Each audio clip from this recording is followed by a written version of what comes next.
It's another great month of indie games with Zelda-style titles, an RTS, a beat-em-up, roguelite, gorgeous hand-drawn titles, and of course, horror games being spooky month and all, broken up by the Autumn Sale and Steam Next Festival. So let's begin with Isopod, a web spin-off, a physics-based 3D platformer where you play as a pill bug rolling through the Australian bush to fight against the fire ant conglomerate. Chain movement together, using momentum to smash obstacles, ricochet off surfaces, and keep rolling through twisting environments. You do have a magnet mounted on your back, letting you swing from power lines, reel yourself towards metal, and even redirect incoming projectiles, not exactly being the most realistic, but given that this developer nailed it in 2D with web, I'm interested to see their take on the 3D platformer. From the developer of Cosmic Express comes Spooky Express, a route planning puzzle game where you manage the only train line that carries undead passengers across Transylvania.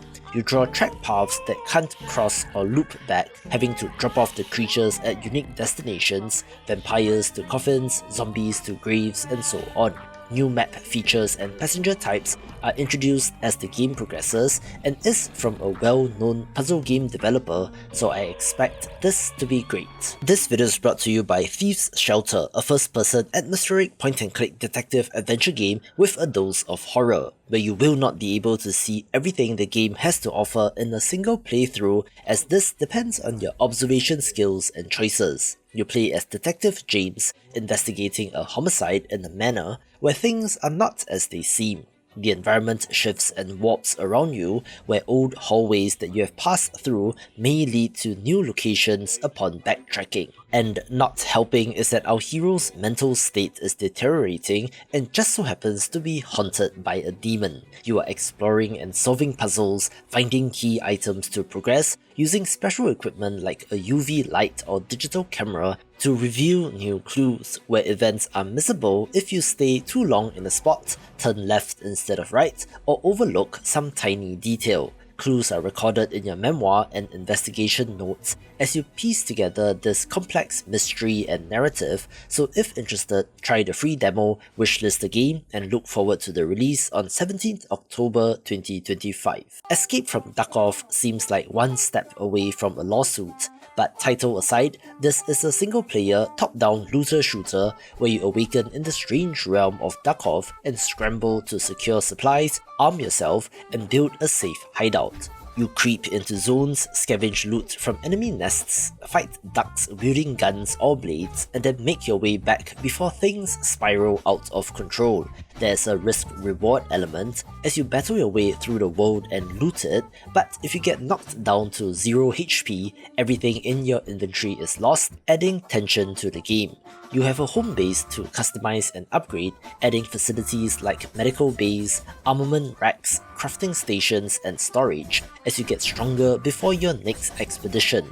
Weapon customization will be key, and there are NPCs in the world as well, some of which might be enemies, gradually unveiling more about the world. So based on the title, I'm guessing that there is an extraction game element, but do note that this is single player only. Still, it leans playful and absurd with the cartoonish designs and bird soldiers, but yet underneath it all, there's a compelling gameplay loop, making this one to watch. Diamond Blades is a brutal first-person slasher that fuses deep action RPG elements with roguelite replayability. You step into the Diamond realm as a member of the Secreta, a shadowy cult of warrior monks sworn to constrain demonic incursions. However, the order was betrayed by your mentor, the Hermit, who fled into the depths of chaos, making it your mission to hunt him down. You wield diamond-infused weapons that evolve mid-run as you slay enemies, absorbing their blood to increase power, unlock new attributes, and shift how your weapon behaves. Between runs, you reinforce your arsenal permanently, choosing upgrades that allow you to survive for longer in future attempts. But be careful since power corrupts. You can embark on missions solo or with up to 3 others in co-op, coordinating attacks and working together in unforgiving biomes. Enemies fall into one of 20 families, each with unique tactics, behaviors, and abilities, with a great visual style as well. Interestingly, This is set in the same universe as I, Divine Cybermancy, but set 2,000 years before that game, so how's that for a throwback Easter egg? Developer Q Games is best known for the pixel junk titles, but are trying something different here with Dreams of Another, a third-person exploration action game built on the theme No Creation Without Destruction, where your shots don't erase but materialize and build reality around you. You traverse dreamlike realms rendered with point cloud visuals, interacting with the world by shooting to create structures, shapes and forms that guide your movement and reveal hidden paths. You play as the man in pajamas, which, together with the enigmatic wandering soldier character, serves as narrative anchors whose memories and ideas you explore in fragmented sequences, weaving philosophical reflections into gameplay. Every act of creation transforms the environment, with the visual effect being stunning, so the inversion of third-person shooter tropes is fascinating and does look like the definition of video games as art, with the music and sound design playing a critical role as well. There is a little buzz surrounding House of Necrosis, a turn-based horror RPG that looks to be a traditional grid-based turn-based roguelike like, set inside a shifting mansion that reconfigures itself every time you step inside.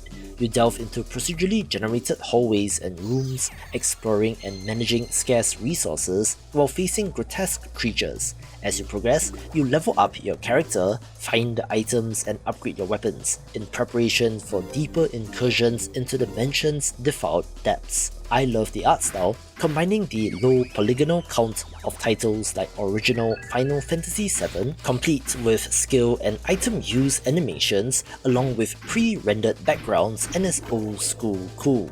It is perhaps more in the vein of the mystery dungeon games and might not necessarily have permanent progression and carry over, with the almost Resident Evil survival horror theme being very appropriate for the season, and spoiler alert, there's a lot more of that to come in October. The first thought that came to mind when I saw Bounty Star is hell yes, since who doesn't love some giant mechs? With this putting you in the role of Clement, completely unbiased, I know, a war-scarred ex-soldier turned mech pilot as she seeks redemption in the harsh wasteland known as the Red Expanse. You pilot the Desert Raptor Mk2, customizing it with melee weapons, hydraulic siege arms, explosive firearms, thrusters, boosters and shields to face dangerous foes on your bounties.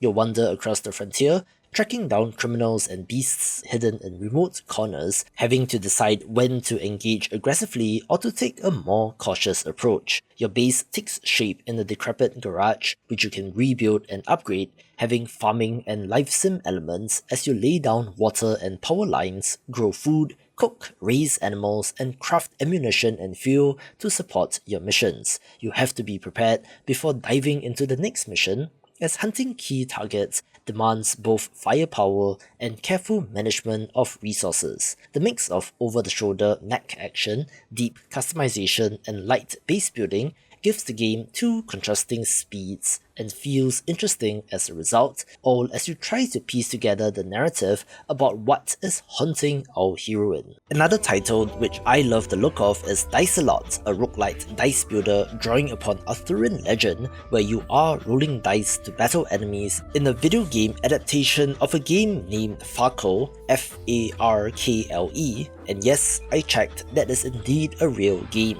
It's not a thing here in Singapore, so learning a new game with new rules will be fun, and add to that the video game roguelike style upgrades of changing the faces of the dice, and this has the potential to be a hidden gem. It looks like a push your luck kind of mechanic where being too greedy and going bust causes the attack to fail. The special dice combo in interesting ways, Bellatrix style, as you attempt to create an overpowered build to crush your enemies. There is, of course, a shop in between battles to purchase new dice, including quest dice, which looks like objectives, with the developers citing Bellatrix, Monster Train, Slay the Spire, Inscription, and Dicey Dungeons as inspirations, so if you loved any of those, do keep an eye on this. Roulette Hero currently has a October 2025 release window, But let's just say a little birdie told me that October is confirmed and is a roguelite symbol builder sub-variant of the deck builder,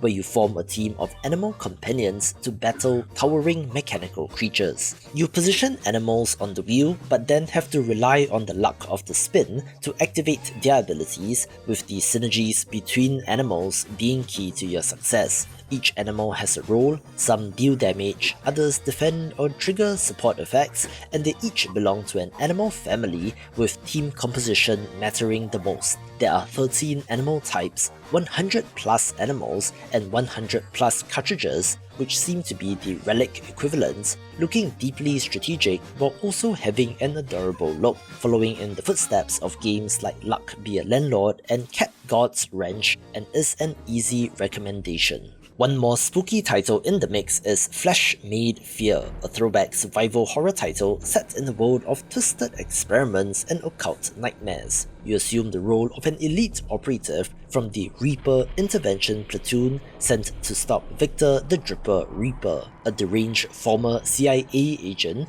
whose twisted experiments have warped a remote town into a living nightmare. It has tank controls and fixed camera angles to recapture old-school tension, but mixes in dynamic camera shifts when necessary to heighten dread. It is a survival horror title, so ammo is scarce and you have limited inventory slots along with a limited number of saves, which depend on finding collectible items, being about as old school as it can get, which extends to the visuals. Pick between two characters in Natalie, who has lower health but more inventory space, or Jack, which is the opposite, with each character having different stories which reveals different facets of Ripper's plan. There's tense combat, dark and gloomy locations to explore, monstrous enemies, and also puzzles, being the perfect game for this time of year. I remember playing the original Painkiller back in the day after a friend showed me the cool alt-fire modes on the guns, and is a boomer shooter by modern definitions, so it's interesting to see Painkiller make a comeback in 2025, coming to us from a mid-sized team, hence the asterisks. This reimagines the cult classic as a gore-soaked, fast-paced shooter with co-op support, where you're sentenced to fight through purgatory for your transgressions against heaven, and have to prove your worth by defeating the fallen angel Azazel, who is about to unleash demons on Earth. You battle through gothic landscapes, building an arsenal of infernal weapons that makes classic versions with new twisted designs, rip through hordes of demons, triggering brutal combos and chain kills as the ground shakes under your assault. Weapons are weighty, each having a distinct feel in terms of handling and recoil, where this version has added 4 unique characters with distinct perks as well. The core game is a linear co-op campaign, but they did recently announce the Rogue Angel roguelite mode, offering both structures in terms of gameplay, tweaking it for a modern audience, and in equal measure, perhaps not for the better, they are pushing pre-orders as well as having both character and weapon skins, so I'm not sure what the long-tail plan for the game is, but at the very least, I hope the single-player campaign and roguelite modes are fun enough. I've also seen some buzz surrounding oneway.exe Module 1.0, with the developer having a very large following on Twitter, being perhaps an area of the internet that I'm unacquainted with. This is a first-person puzzle horror game set inside an abandoned video game called Untitled.exe, where you're interacting with a desktop-like UI, solving puzzles that twist logic, activating cutscenes, uncovering folders, and chasing cryptic emails that hint at what went wrong. You piece together fragments about 3 developers whose friendship unraveled across eras of the internet, and your path forces you to confront horrors born from nostalgia, forum culture, and half-forgotten threats. Your actions will affect the multiple endings of the game, depending on what you choose to explore and decode. It is deeply based on internet culture, but then again, depending on which parts of the internet you grew up on, it might or might not hit you, but still looks very creepy and has some disturbing imagery, but don't worry, it's just fiction. Right? We also have the early access release of Genokids, a frenetic third-person hack-and-slash action title where you play as a music band called Genokids fighting an alien invasion. You flip between 4 characters on the fly, helpfully color-coded, chaining combo attacks, aerial juggles, and flashy special moves as you tear through hordes of invaders. Movement is fluid, allowing you to parkour across ruined cityscapes, bouncing off walls, dodging enemy strikes, and maintaining momentum to stay in the fight. Each band member has a unique playstyle and skill set, and you can seamlessly switch between them mid-combat to tackle different threats. As you battle, you're building up a style combo meter, getting a letter grade based on how well you do, also being able to unleash the powerful hyper mode for devastating attacks. Our heroes are just pissed off that the aliens landed right on top of them during their best concert ever and are motivated to fight back and save Earth. Being a relatively straightforward setup, but it looks cool with great action, with early access planned for 2 years, but will launch with 1 out of 3 planned acts,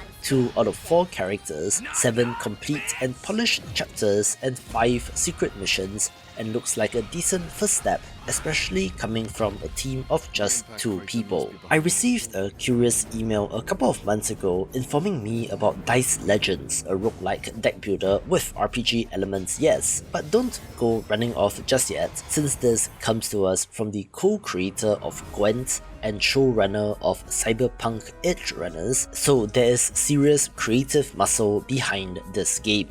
You choose 1 out of 3 heroes to battle through a node-based map, having to roll dice and then use them to activate cards in combat, mixing 2 popular elements from strategy roguelites and looks intriguing. You start with a pool of dice per turn and choose which cards to play using those dice, deciding between defense, debuffs, damage, and more. Each hero has a different die type, D6, D8 and D12, creating varied playstyles and build possibilities. As you journey through the world, you gather loot, upgrade your deck, and chase the mystery of the last human, a mage who reshaped existence. Discover synergies between dice and cards, combining them to unleash crushing combos that overwhelm your enemies, with plenty of unlocks between runs as well. Of course, I'm a big fan of the pixel art and could use one of these given that Slay the Spire 2 has been delayed into 2026. Yooka-Replaylee is a full remake of the 3D Collectathon, once thought to be the second coming of Banjo-Kazooie and had a huge Kickstarter success back in the day and was being made by ex-Rare developers, but unfortunately the original game fell short, so they have a second chance here. You are guiding the chameleon and bat duo of Yooka and Laylee through various worlds teeming with secrets to reclaim the pages of the world's most valuable book. You run, jump, glide, whip, and fly across lush landscapes and tricky vertical spaces where the levels have been rejiggered with new areas, rearranged collectibles, and a doubling of the number of pages available, along with tighter controls and all new moves and combos. There's a new isometric platforming game within the game, along with more arcade titles, a new collectible currency, new tonics, an orchestral version of the soundtrack, and all new adventurous notebook for the completionists among you. There's vibrant visuals, sharp controls, and a curated blend of nostalgia and quality of life enhancements, making it feel like a modern tribute to classic 3D platformers rooted in discovery and charm. For owners of the original version, you will be entitled to a 30% discount, fair in my opinion, considering that a bunch of work has gone into this new version to add all the new stuff, so if you love this classic genre, this looks like a must-get. Dying Breed is a pixel art real-time strategy game that is pretty much Command and Conquer, but through an alternate history lens where World War II dragged on until 1951 and ended with nuclear fire that scarred the Earth. The conflict fractured into new wars as survivors discovered a powerful energy source known as Substance D, a resource so potent that both humans and mutant cyborgs wage endless wars to control it. You construct bases, harvest resources, and manage production, across land, air, sea, and even underground routes, creating opportunities for ambushes and layered assaults. Your army includes infantry, tanks, jets, naval ships, and subterranean drillers, and even extends to abominations forged from flesh and steel, each bringing unique tactical possibilities. The environment itself is hostile, spawning monsters and zombies that can disrupt battles or be turned into weapons against your enemies. Victory means expanding territory, building defenses, and adapting your forces to counter evolving threats, always waiting for the best moment to strike. The story unfolds through full motion video sequences with live action actors, a nostalgic callback to CNC as well, having a pounding electro metal soundtrack that seems awesome as well. This developer has a cool story of growing up with the classics and wanting to make a new indie version of them, and is so old school that they even made a 141 page manual in PDF form, which I shall link in the description, evoking nostalgic memories for me and is certainly of interest. I love the look of Away From Home as well, a rhythm-based RPG in which you play as Abby and wander uncanny worlds at night, having to make decisions and to restore conflict. But beware, since your presence in these worlds has attracted the attention of something sinister. This developer cites Earthbound as the primary inspiration, where you walk through towns, talk to people, and pick dialogue responses, but then adds in rhythm-driven combat, where hitting beats gives you action points, in turn powering attacks, defense, or unleashing skills. Abby and her brother Michael serve as the main characters as you uncover strange events and help other characters, with plenty of side missions, mini-games, and other, shall we say, distractions that does give this game a bunch of depth. It is an RPG, so you will get new abilities and better gear, which provides greater nuance in how you deal with combat, with the new abilities revealing more about previous locations that you have been to.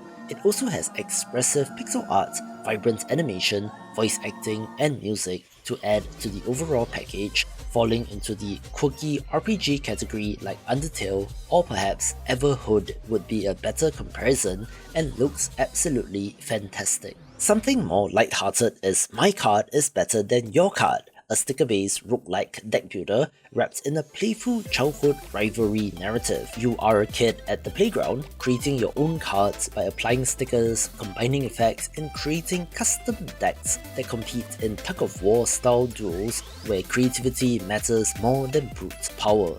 You duel a variety of rivals and confront bosses as you attempt to become the coolest kid in the neighborhood. Between duels, you explore mini-games, digging for hidden prizes, shopping for new stickers, finding deals in the flea market, recycling older cards, and managing your sticker inventory to refine your strategy. Each run throws new rivals, sticker combos, and events at you, so you need to adapt your deck and plans on the fly. Success requires finding synergies, balancing cost versus effect, and timing your plays so you don't overcommit too early, having an absolutely wonderful and charming art style but does hide a strategic game, with the tug-of-war mechanic being different as compared to the more common Slay the Spire style energy system, which makes this of note. One of the most gorgeous games of the month is Bye Sweet Carol, a narrative horror platformer which is perfect for the season. You play as Lana Benton as she follows the trail of her missing friend Carol Simmons into eerie realms of mystery. You traverse the haunted Bunny Hall orphanage and the magical kingdom of Corolla, alternating between the real world and this dreamlike space. You sneak, platform, avoid dangers, and solve puzzles, all while unraveling a layered, dark, fairy tale inspired story and uncover the truth behind the orphanage.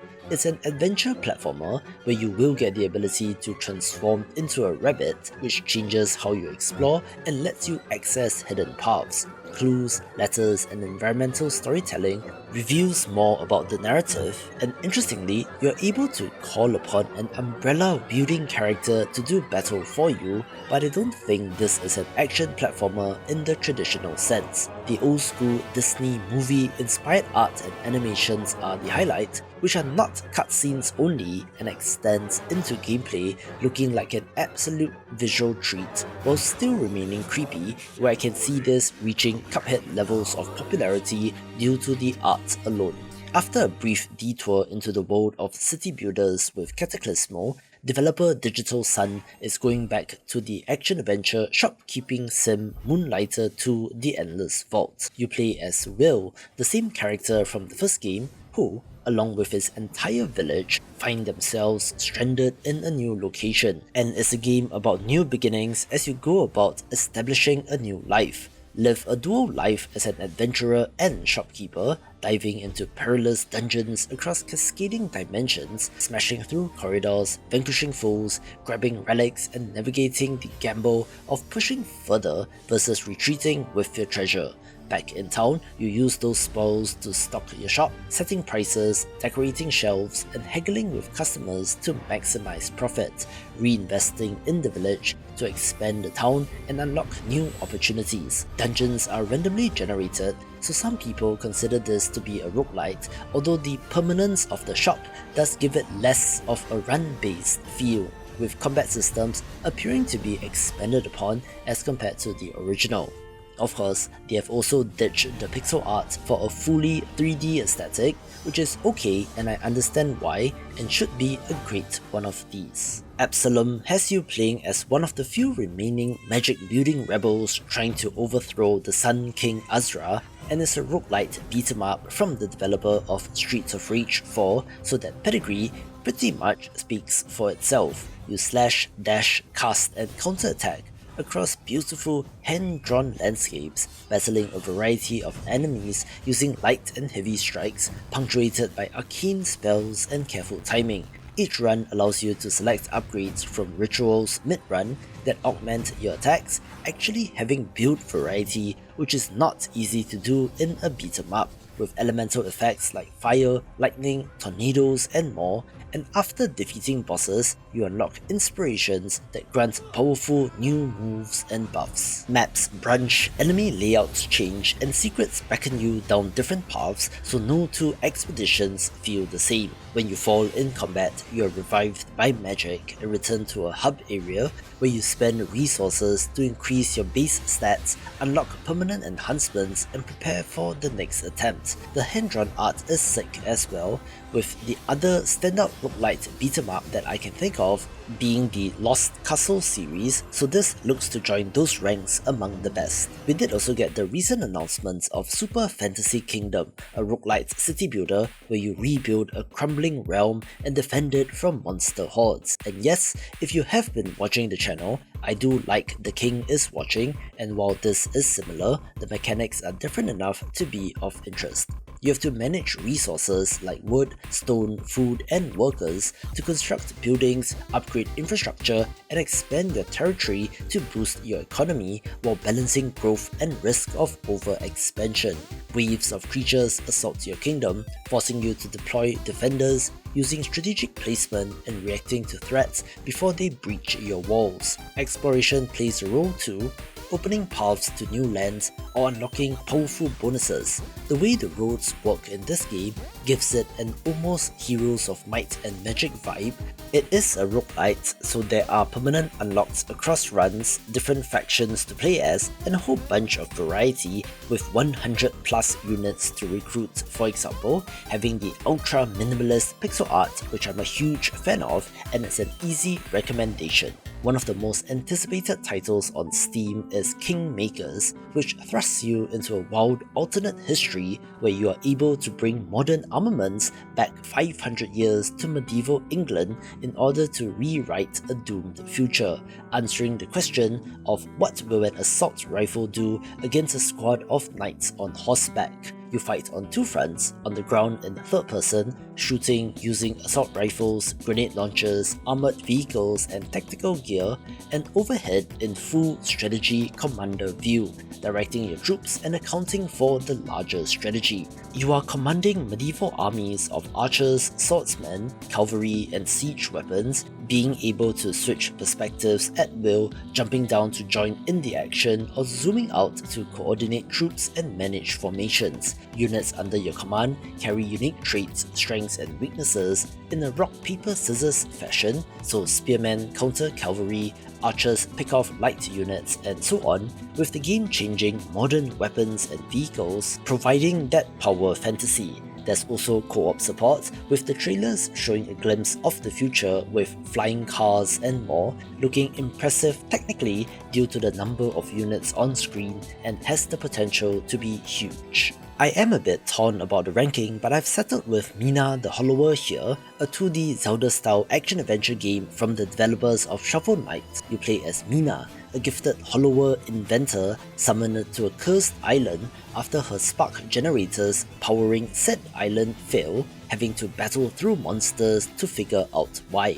You whip monsters, burrow underground to evade danger, and switch between sidearms like daggers, hatchets or thrown weapons to tackle various threats. As you explore, you collect trinkets that grant enhancements to combat or movement, allowing you to tailor your build, also having RPG elements where you can level up and add to Mina's stats. The pixel art is on point, reminiscent of the Game Boy Advance era, and hey, it is Yacht Club Games, so I'm confident that this will be a banger.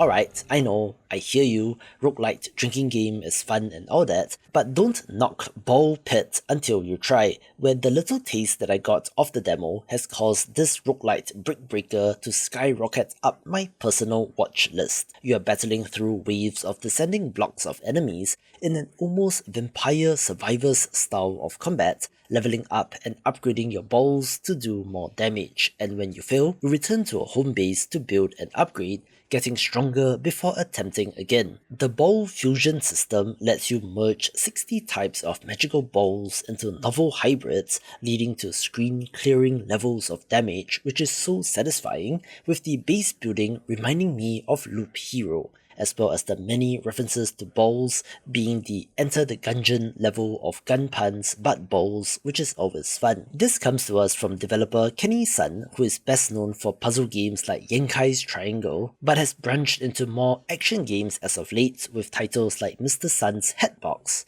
Having random bits of whimsy like how the X in the title is silent, looking so fun and compelling, and is a potential life stealer in the same way that all great roguelites are. Watch this video for more of the best indie games. Ball Pit. The X is silent.